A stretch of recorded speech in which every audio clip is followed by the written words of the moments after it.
Good morning. Welcome to the Rotary Club of Hudson. My name is Marilyn Orr, President of the club, and we are thrilled to have you join us today.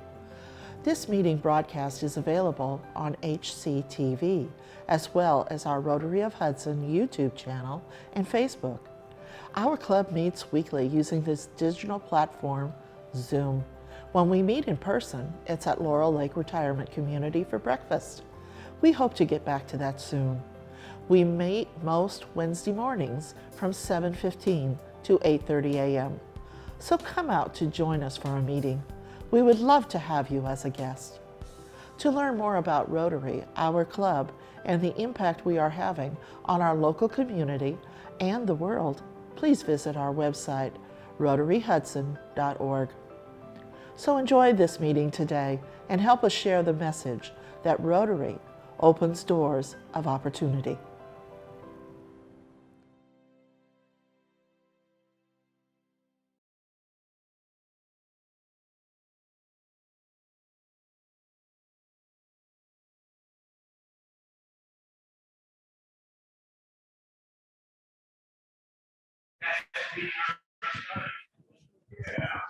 Good morning, Rotarians. I am Rich Warfield, substituting for Mr. Ron Strobo, who's off vacationing. I don't know why retired people say they're vacationing. They're retired. They're just going away. So anyway, I'm kicking off this meeting. I apologize at 7:34. You're right. Sergeant of Arms, Mr. Strobo would never let this happen, but there's a new sheriff in town. If you notice, Ron and Rich. All right. First of all, where's Kelly Brennan? You want to come up and kick us off with a prayer or do it from the aisle? Where's focused?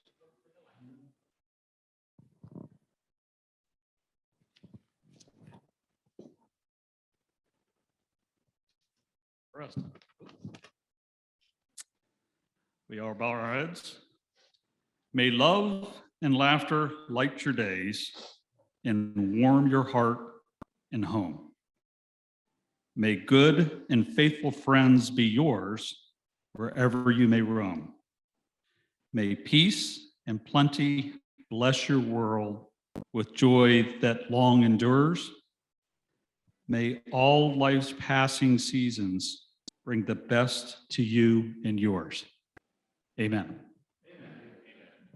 Thank you, Mr. Kelly Brennan. For our Pledge of Allegiance and four-way test, Mr. James Young. Good morning, Rotarians. Join me in the Pledge of Allegiance.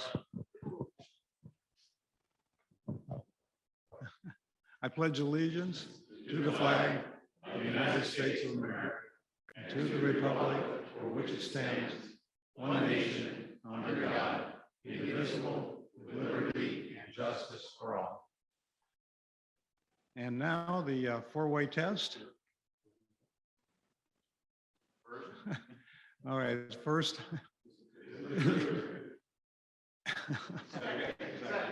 Second. Third, goodwill, friendship. And fourth, will be beneficial to all concerned. There we go. There we go, James. Yeah, I know. He trained in Maryland. Is that what he's doing? Little technical difficulties this morning. And, I don't have any funny jokes like Pat normally has, so I'll save those to him. I guess we could talk about the Browns, but no, it's not funny. So anyway, without any further ado, our president, Mr. Pat. Thank you, Rich. Thank you, Rich, for filling in for Ron this morning. Let's start with our quote for the day. Your time is limited, so don't waste it living someone else's life. Don't be trapped by dogma, which is living with the results of other people's thinking. Don't let the noise of others' opinions drown out your own inner voice. And most important, have the courage to follow your heart and intuition. Then somehow already know that you truly want to know what you truly want to become. Everything else is secondary. Oprah Winfrey. Yeah, an Oprah Winfrey quote to start the day. And it's even, she's even from Chicago when I quoted her. So, all right. We have several guests with us today so I'm gonna go through the announcements very quickly. Pints for Polio is not tonight. It's being postponed to Sunday because a certain team isn't playing on Sunday. They're playing tomorrow. So we can watch some other teams play on Sunday at Hop Tree from 1 to 3. So it'll be this Sunday from 1 to 3 at Hop Tree Brewing. Once again, $1 from every pint that we consume will be donated to the polio eradication, and it's International Polio Day on Sunday. So this Sunday is International Polio Day. So come join us at Hop Tree Brewing on this Sunday from 1 to 3. Please put on your calendars November 16th. That is a Saturday. We're going to be doing our district service project. We're going to be planting trees at Wood Hollow. So Wood Hollow is Hudson's Metro Park. So it's right up there behind Little Tykes in that area. So we're going to be planting some trees. Our club has contributed, as well as all the other clubs in our district cluster, to purchase the trees, and we'll be planting those on the 16th. So please put that date on your calendar. November 11th will be our district foundation gala up in Cleveland at Windows on the River. It's going to be different than it's been in the past. It's not a fundraising dinner, it's a recognition dinner. So all those that are Paul Harris Fellows and will be recognized, as well as other contributors to the foundation. And it's a purely social event, and it's an ugly sweater contest.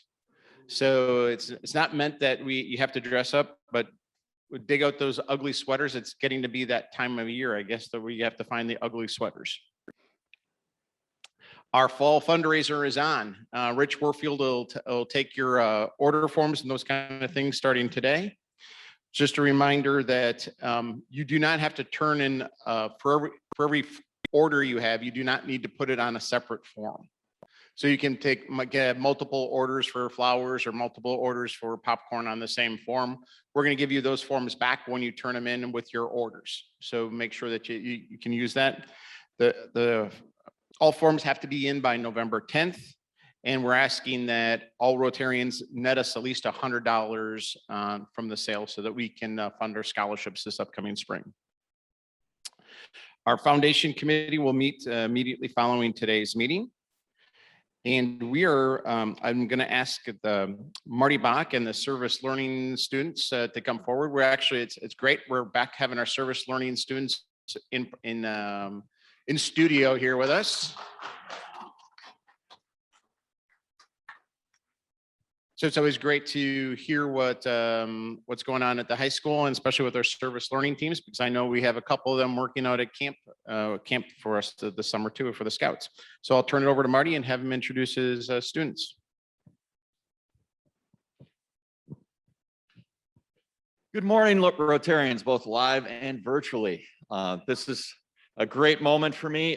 We haven't been here since February 2020 in person to address the Rotary Club, so it's absolutely wonderful.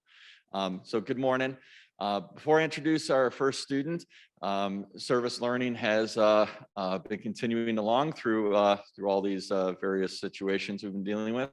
We do have another great set of 90 seniors this year, and they're spread throughout a couple counties doing service, and they're all in-person service, which is tremendous. That was our big goal for this year, is that nobody was doing virtual service.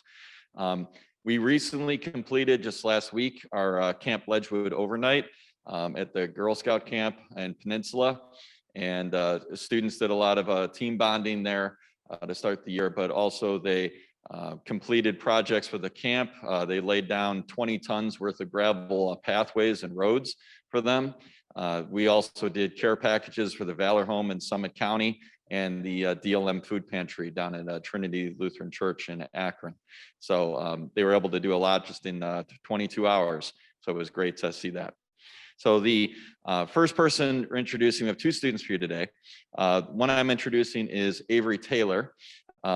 Avery is an Eagle Scout from Great Trail Council, among other things in student government, and of course a member of our service learning class. So he's going to talk to you about his service site. Thank you. Good morning.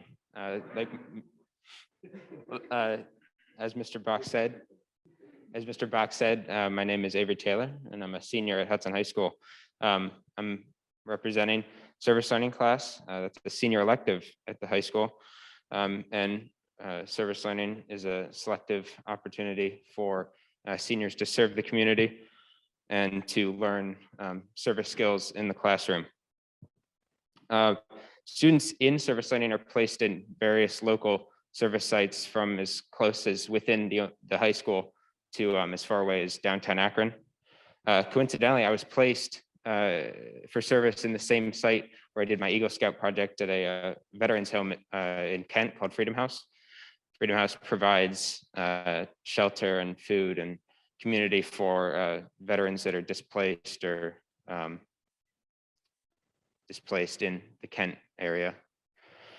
At Freedom House, I contribute in numerous ways, whether that's helping with the management, working closely with the program manager to provide administrative tasks like, that could be something like listening in on an administration meeting, learning new things, or something as simple as room checks to get the day moving.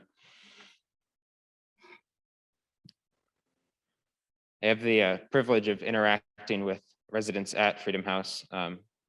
Working with the veterans there has given me a unique opportunity to learn about what it's like to serve your country. And it's given me a whole new outlook on my future, especially concerning my future plans to hopefully attend the U.S. Air Force Academy, study political science. I'll also be applying to a few other schools. And with that, I'd like to introduce Dr. Ame, one of the teachers for service learning.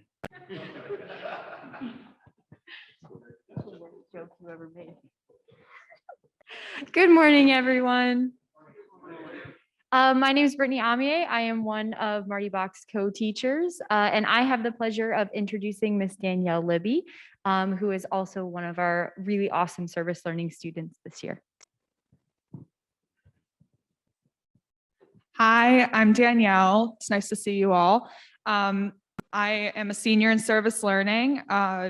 And service learning is really a program where we just learn how to be a good community servant. That's the big thing that we've talked about this year. So my service site is Community Connections in Akron. And Community Connections is a place where adults with special needs go to learn anything from like how to spread kindness to job developmental skills. And so oftentimes the people there will go once or twice a week to a site themselves and volunteer in order to get those job skills. And we work with them to do their Christmas Spectacular, which is happening, I think, at the beginning of December.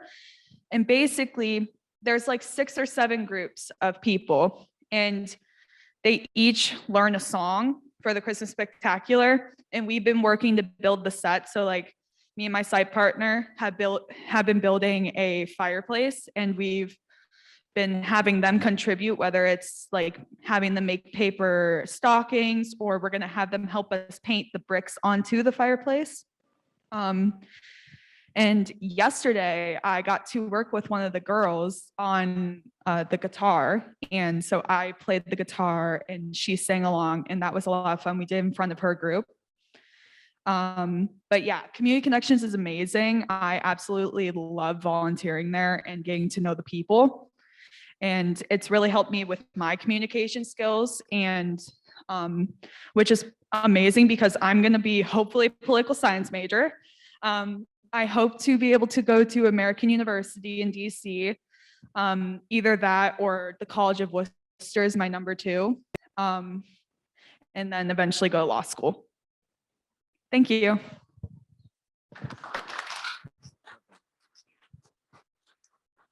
Thank you, everybody. Good morning, and it's great to be back.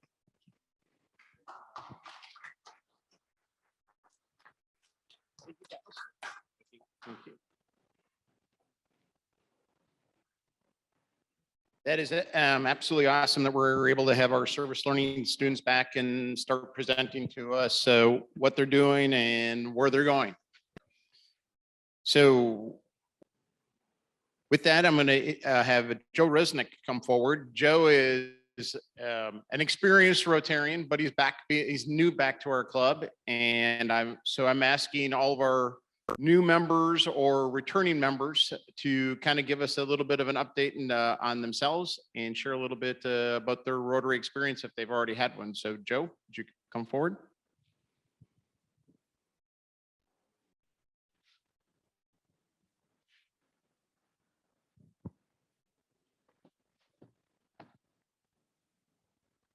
Good morning, Rotarians. It's nice to say that because I have not been a Rotarian for about 6 years. I had a total of 32 years as a Rotarian, started in 1974, as a matter of fact, in the Mentor Club, and I've served as president twice, back in 1980. And then Hudson gave me a chance to do it right back in about 2005. And I've chaired most of the chaired or co-chaired most of the activities. In fact, back in, let's see, it was around 2006, I chaired what was then called the auction. And at that time, which is now the, what's it called? The gala, right. Back then, we set a record. We raised $27,000 and thought that was really an accomplishment. Well, I guess now it gets up to about 70 grand or so. So things obviously have changed for the better. As far as personal background, been married to Catherine for 58 years, 4 daughters, grew up in Cleveland, graduate of Bowling Green, spent some time as a United States Army officer, including in Southeast Asia. Came back, I was a finance major, got into the banking industry. Spent my entire working career there. I still, at 81, still do a little part-time work in the title industry, just part-time. Anyway, what I wanted to talk to you about, I was surprised to hear that one of the focuses of Rotary International is still polio. Now, back in 2004, I took a life-changing trip for polio. And at that point, there were 6 countries that still had polio. It was, and 2 are still there, Afghanistan and Pakistan, Niger, Nigeria, India, and Egypt. I went on a trip to Egypt with a total of 37 other Rotarians from the US and Canada. We spent 3 weeks over there doing immunizations. And I won't go into all the details, but the really amazing thing is the power of Rotary. And because they are non-political, and that gives them enormous power. And let me give you an example of what I'm talking about. When we went over there, we had the assistance of the United Nations, UNICEF, World Health Organization, and the Egyptian Ministry of Health. All of them have their own political agenda, every one of them. But because Rotary is not political, we're able to bring all of those groups together. And in that 3-week time period, we immunize millions of young kids, millions. But again, none of that would have been possible with obviously Rotary being able to bring these disparate groups together. And the trip over there was amazing because this was 2004. And of course, 2001 had happened, and that killed all the tourism in Egypt, as well as some of the other countries.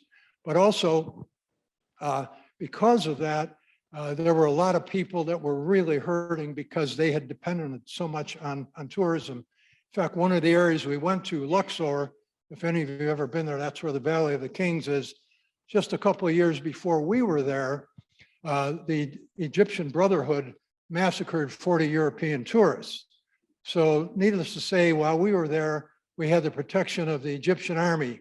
We traveled by bus. We had a truck of Egyptian soldiers behind us and a truck of Egyptian soldiers in front of us throughout the time there.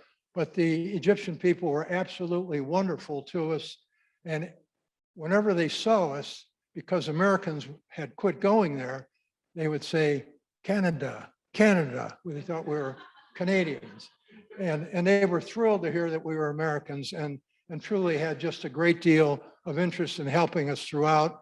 I won't go on much longer, but if you ever get the chance to do something like that, it is truly a life-changing experience. And I'll look forward to becoming active again in our Hudson Rotary Club. Thank you.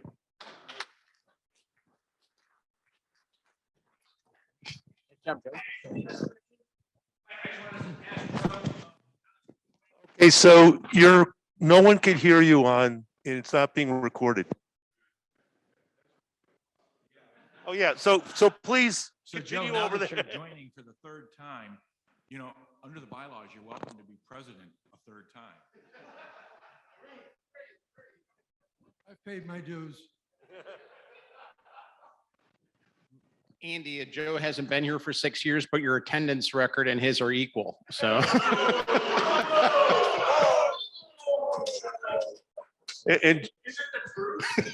And Joe, you are always a Rotarian, whether you're here As or not. Rotarians, we back each other, Joe, so.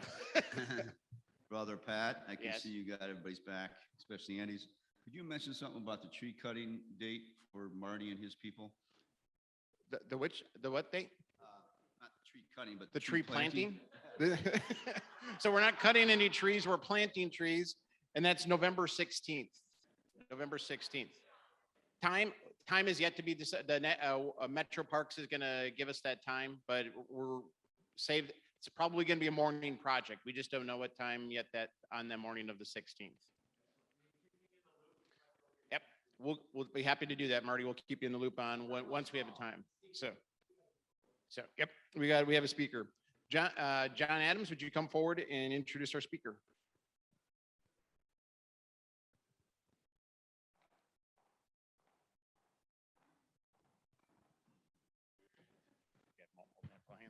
All right, thank you. Good morning, Rotarians. All right, let me get a couple things set up here. So I think the history books of famous Akron residents that have really done things to create the community that we get to call home will reflect names like, of course, John Seiberling, Harvey Firestone, LeBron James, Phil Maynard, Roger Reed, and I think you'll see Steve Marks. You know, when I've known Steve for about 25 years, and this quote by Robert Kennedy comes to mind when I think of Steve before I read his official bio. Some men see things as they are and say, why? I dream of things that never were and say, why not? So with that, let me read his bio. Main Street Muffins, now known as Main Street Gourmet, was founded in 1987 by Steve Marks and his partner Harvey Nelson. Main Street Gourmet is a manufacturer of gourmet frozen bakery products with sales throughout the United States. Main Street Gourmet was selected in 1992 and 93, Inc. 500, a list of the fastest growing companies in the US. In 1993, Steve and Harvey were chosen by Inc. magazine and Ernst & Young as the 1993 Entrepreneurs of the Year Award for Northeastern Ohio. In 1994 and 2011, the U.S. Small Business Administration selected Steve and Harvey as the Small Business Persons of the Year. In 2000, Main Street Gourmet was chosen as the #1 fastest growing company in the Weatherhead 100, a listing of the fastest growing companies in Northeast Ohio. Steve and Harvey received the 2004 Entrepreneurial Achievement Award from Sales and Marketing Executives International. Main Street Gourmet has also received the Pillar Award from the SBN magazine many times for their commitment to the community service. In 2006, the Greater Akron Chamber recognized Steve and Harvey with the Entrepreneur of the Year Award. In 2009, Main Street Gourmet was presented with the Richard Chatton Civic Distinction Award from Crane's Leading Edge Awards. And in 2012, the Greater Akron Chamber selected Steve to be the 8th recipient of the H. Peter Berg Business Leadership Award. Main Street Gourmet has consistently been honored with the North Coast 99 Award from the ERC for being one of the top places to work in Northeast Ohio. Senator John Glenn selected Steve as his sole choice to be the delegate for the 1995 White House Conference on Small Business. Steve is a 1993 graduate of Leadership Akron, and the Leadership Akron Alumni Association has recognized him with their 2004 Distinguished Leadership Award. University of Akron also recognized Steve in 1999 with the Seminetti Distinguished Business Alumni Award and the 2000 Outstanding Beta Alpha Psi Alumnus Award, and then the 2006 University of Akron Alumni Honor Award. Steve is also a founder and president of the Akron Marathon Charitable Corporation, launched in 2003 by the family foundation that he started. The mission of the marathon is to promote health and fitness and bring national attention to this region. In 2005, the Akron Marathon was recognized as one of the 50 greatest US marathons and is currently the largest marathon relay in the United States. Main Street Gourmet founded an award-winning program with the Cleveland Clinic Akron General Medical Center called the Muffins for Mammograms, designed to raise money for women who cannot afford breast cancer screening costs. Main Street Gourmet is also the founder of the No Muffin Left Behind concept that benefits the Akron-Canton Regional Food Bank. Community involvement currently includes participating as a board member of the Akron Marathon Charitable Corporation and curated storefront. Past participation includes the trustee for all the American Soap Derby, the All-American Soapbox Derby, the Summit County American Red Cross, the Akron Civic Theater, the Akron Community Foundation, Greater Akron Chamber, and many others. In 2021, Steve published a book, The Muffin Man Chronicles, Recipes for Entrepreneurial Success. Steve is a graduate of the University of Akron with a BS in accounting. He began his career with Coopers and Lybrand as a CPA before becoming known as the Muffin Man. It is my honor and excitement to introduce my friend, Steve Marks. Take it away. Thank you, John. Thank you for that introduction. I appreciate our friendship as well. I'm very honored to be here today and tell you some of my history and experiences. If you're able to make it through my talk today, I have a small surprise at the end, trying to build up some suspense here. When John Adams asked me to speak today, I have to admit I knew very little about the Rotary. When I reviewed the website, the vision and mission statements, I see many valuable concepts using passion, problem solving, motivation, and focus. I can certainly appreciate and understand the level of commitment, perseverance, and effort that you have committed to as a Rotarian. I don't pretend for 1 second to have all the answers to the many typical business questions facing all of us on a continual basis. I do know what has been successful for me and what hasn't.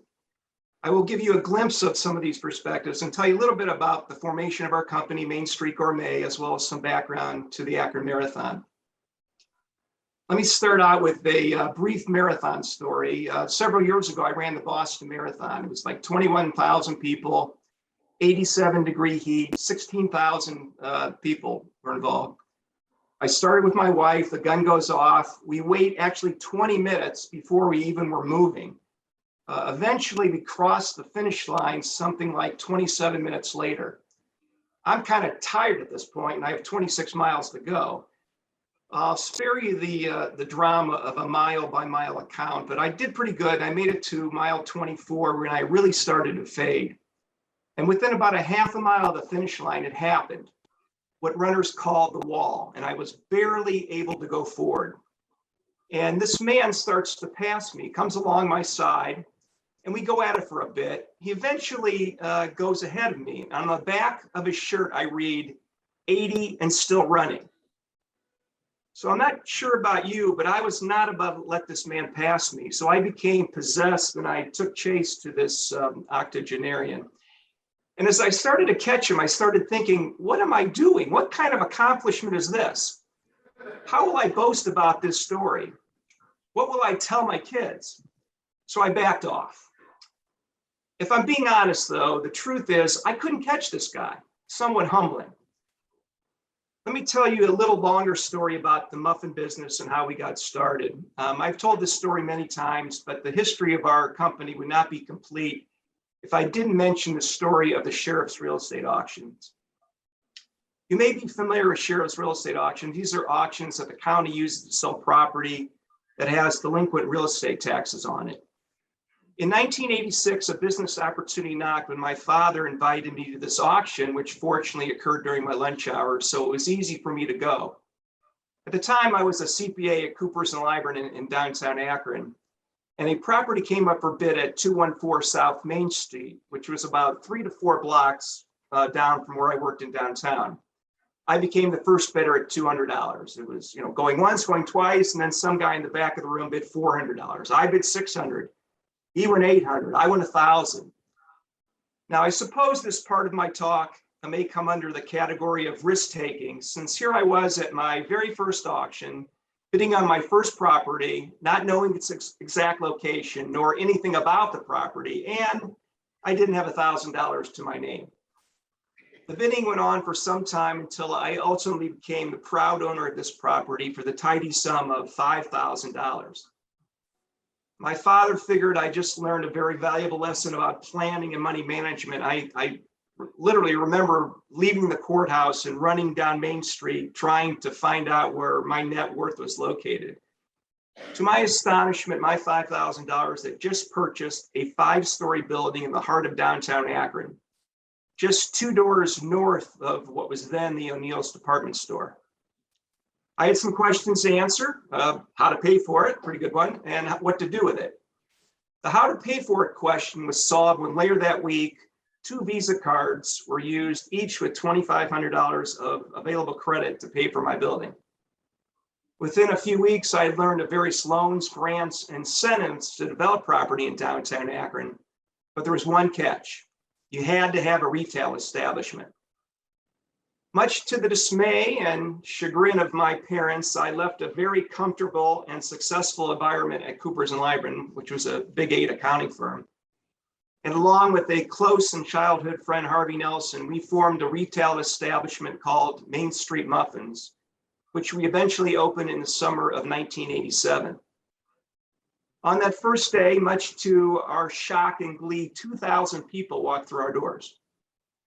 We were in business, but we really didn't know what we were doing. We stumbled through those first few months and gradually attracted a loyal following, adding sandwiches, soups, and salads, eventually cookies and brownies. In 1988, about 6 months after our opening, a restaurant owner came to us and wanted to buy our batter, take it back to his restaurant, bake muffins from the batter, and sell them to his customers. Interesting, we thought, but we really looked at this situation as more of a threat than an opportunity. Short-sighted, we looked at it as losing retail business and not diversifying and expanding, and possibly a successful pivot. But we reluctantly moved forward. We made it very difficult for our first wholesale customer. You'd be here at 5 o'clock, you bring a check, you bring your own buckets, and if the moon's in the right alignment, we're going to sell you some muffin batter. Amazingly, he jumped through all these hoops, and we made our first sale. He came back the next day and wanted more. The next day for a different variety, and the next day, and the next day, and finally a light bulb went on. More like a sledgehammer over our heads, perhaps, but this was an opportunity. Within 6 months, we were producing 30 varieties of what we termed scoop out and bake, all natural muffin batter, sold in frozen 10-pound tubs. And by this time, we had our own buckets. Eventually, we added a hotel to our customer base, then a gourmet market, then a hospital. And before you know it, we were building a business, and that business ultimately became Main Street Gourmet. I have tried to embrace several business concepts throughout my career. Vital factors to me have been persistence, preparation, and planning. Not too sexy. There won't be many bestsellers written on these topics, but I can trace almost every one of my significant accomplishments to these 3 concepts. Throw some hard work into the mix as well. My friend Hal Becker says, you only need to work a half a day to be successful. The trick is to figure out which 12 hours of the day you're going to work. With regard to preparation, one of my favorite stories is Bob Richards, a former Olympic pole vault champion, said that he spent over 10,000 hours practicing the pole vault. After the Olympics, Bob accurately observed that a person can be good at anything he puts 10,000 hours into. I think that is a valid and worthy statement, except for golf, of course. My wife can verify this. Ruth Gordon, the late actress, said, the best impromptu speeches are the ones written well in advance. How true is that? I'm going to name drop here, and I'm sorry, but a story on preparation can sometimes backfire, which was a very memorable meeting that I had with former Secretary of State Henry Kissinger at a dinner in Cleveland.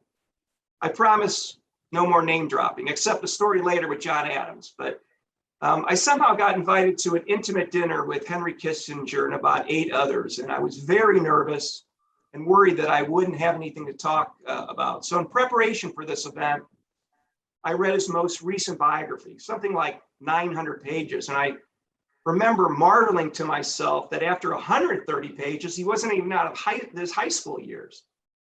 But I devoured the book, developed all kinds of notes and questions, and I thought I was ready to discuss world peace with Mr. Kissinger. I went to this dinner and I was quickly introduced to him. I told him how much I enjoyed reading his biography. What I didn't realize that it was an unauthorized biography. He proceeded to spend the next 10 minutes lecturing me how inaccurate the book was and why didn't I read the authorized version? Didn't I want to be accurately informed and so forth? And beads of sweat are building on his forehead. His voice is elevating. People are staring, beginning to think about intervening. I just stood there bewildered with all my impressive questions out the window. So now I can add to my resume that I angered a famous Secretary of State. With regard to persistence, I remember a new member of our sales staff asking me the question, how many calls should you make on a prospect before giving up? I said, that depends. I said, that depends on what? She asked. It depends on which one of you dies first. And I realize that's a harsh statement, but that's what I mean by the mentality and advantage of persistence. Another area I feel so important is focus. During our growth at Main Street Gourmet, we had certain resources and strengths available to us. How many things could we do well? We thought we could do many things well. We couldn't. We had essentially 2 businesses, retail and wholesale. And we were spending equal amounts of time in both, and we were doing justice to either. We didn't have focus, and were unable to do an exceptional job at either division given our resources. After about 6 to 9 months of floundering, ultimately we developed a plan, and that was to exit the retail business and focus our efforts on just the wholesale segment. That's when our business really took off. It was our defining moment and a successful pivot. It was our best decision. In my opinion, too many companies spend time trying to do 100 things 75% effectively when they really should concentrate on doing 25 things 100% effectively. People are the same way. The big question, where do you focus your energy? There's only so much energy in the tank. As business people, we tend not to want to select our favorite color, so we choose plaid so we can cover all the bases. Our personal life is the same way. I think that is essentially why we don't have enough time for all the things we really want to do. Let me tell you a story about the concept of focus. 3 Rotarians stranded on a desert island when God descends upon them and asks each of them what book would they desire to have with them. The first Rotarian says, the complete works of Shakespeare, so I can endure the hardships with some recreational reading.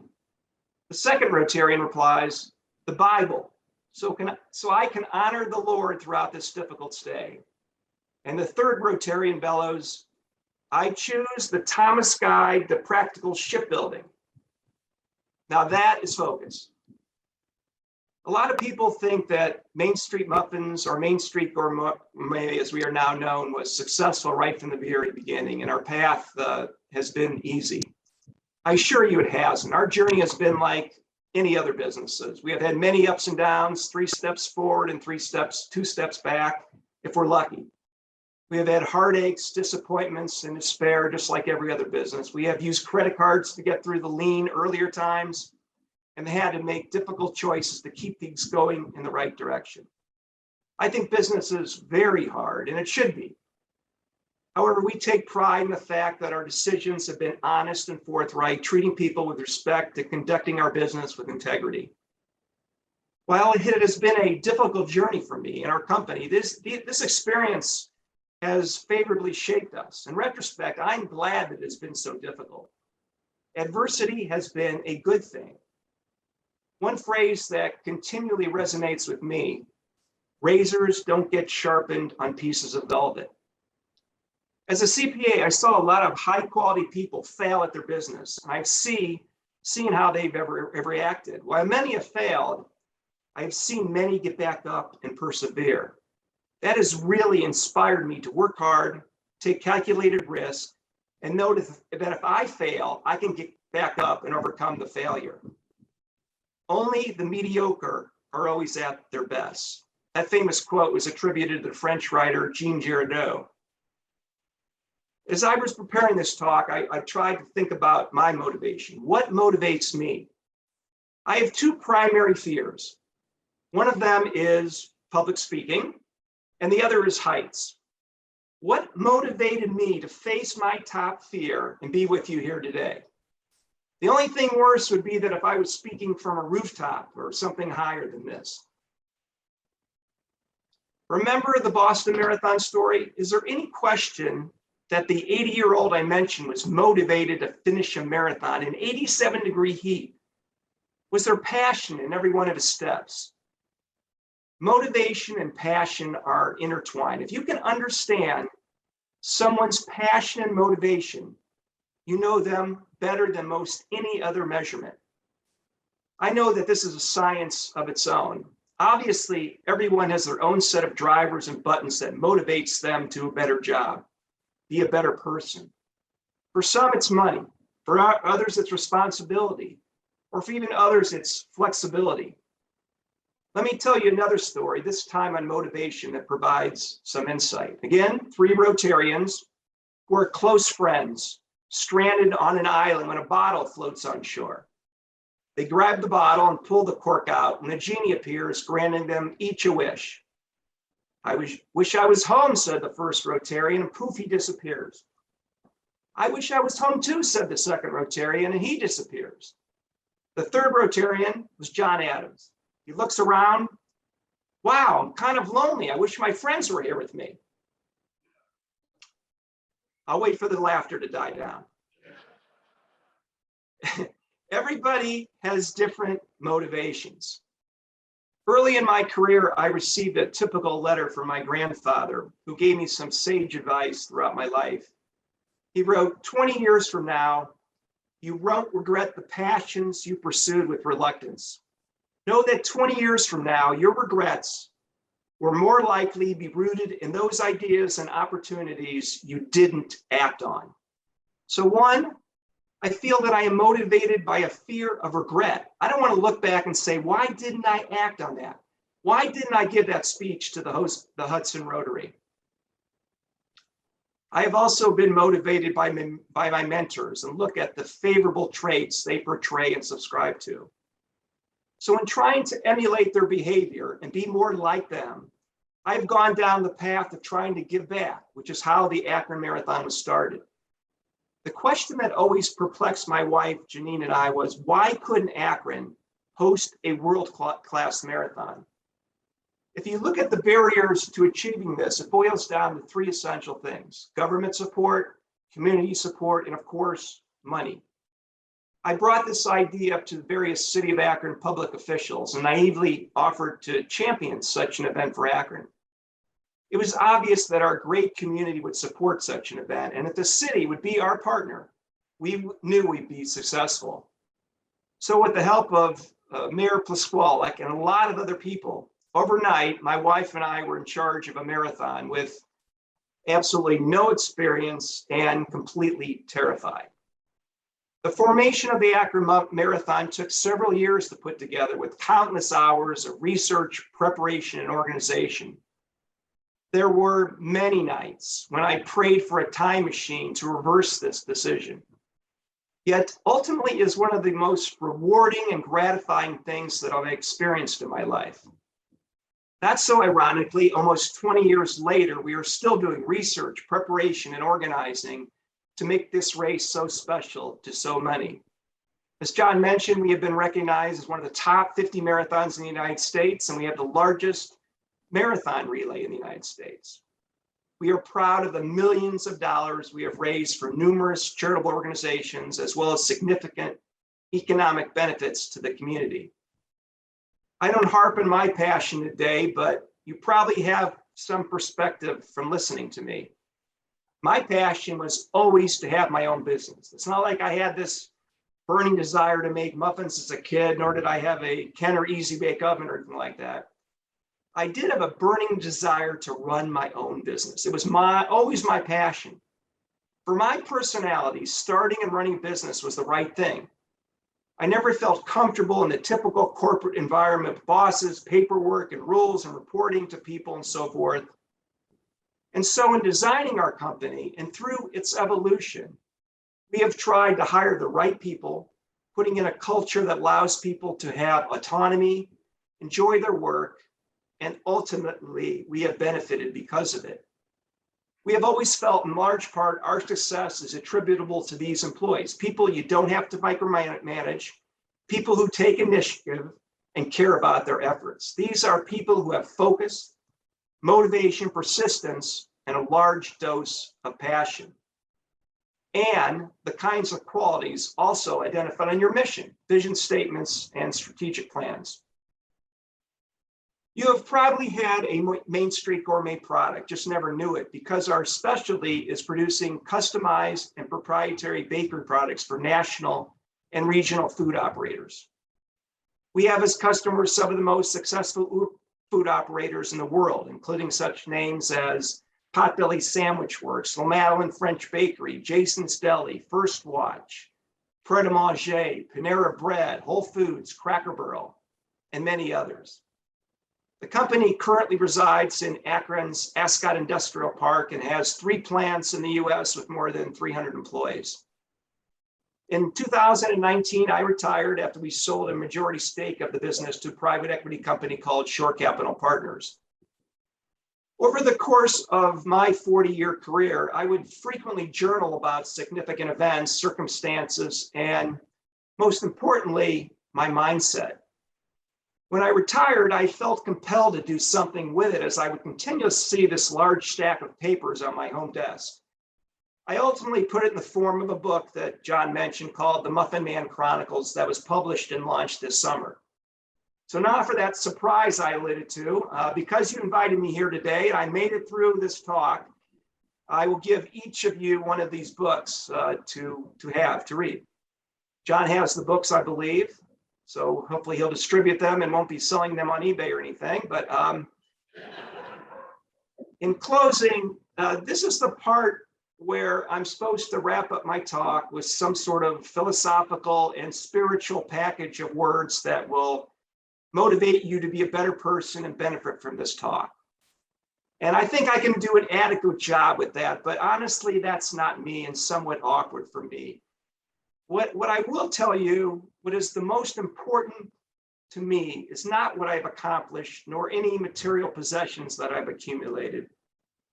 What really matters, what truly has the most favorable impact on my life is the meaningful relationships I have accumulated with my family, friends, and business associates through my business life with Main Street Gourmet, as well as the many relationships that have been developed with the Akron Marathon family. I didn't come to this realization overnight. It is something that you appreciate and grasp over time throughout your experiences and eventually cherish. Sometimes you pick your friends, sometimes they pick you, but one of the best lessons I've learned is that the quality of life is the quality of your relationships, and I am most grateful for the people in my life. Thank you for having me here today, and thanks for all you do for the community.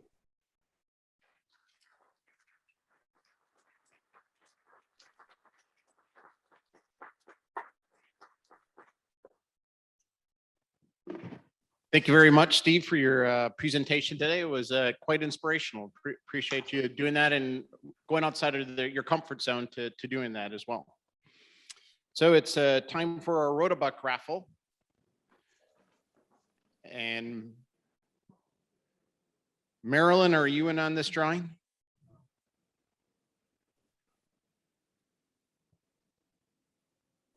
All right. So You can take this $10 and take it to an auction for a property in downtown Akron. So payout is $10, probably the first bid, maybe. And the jackpot is $261, and it's going to ticket 716-762, 716-762. All right.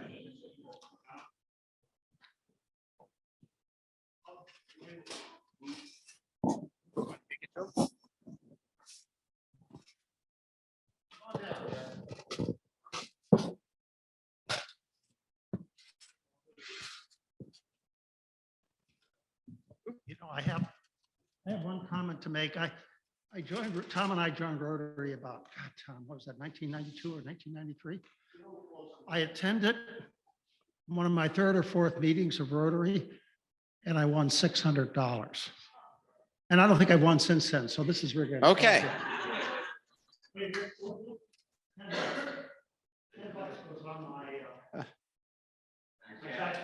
All right. So here's your big payout. Okay, good. Thank There you. you go. And there's a black marble in there. You want to, oh, no black marble. Oh, darn. All right. So jackpot will continue to grow. Just a reminder, we have pints for polio on Sunday from 1 to 3 at Hop Tree. And reminder to keep selling your flowers and your popcorn for our fall fundraiser. Bill, did you have a question? I just want to make a statement that some 15 years ago, Lonnie Banner started service learning, and my wife and I got involved in it, and she invited us to do this thing with the gay community every year, twice. Number two is I wish the students had heard his speech. Most of the people in this room are either retired or fixed in their own profession. I would like you to invite him for your 90-some students in your service learning to hear his speech. Thanks. Great idea, Bill. Great idea. All right, so I went deep into the vaults of the dad joke box today, and this one is purely for Catherine Sines. Why do scuba divers fall backwards into the water? Because if they fall forward, they're still in the boat. And with that, we are adjourned.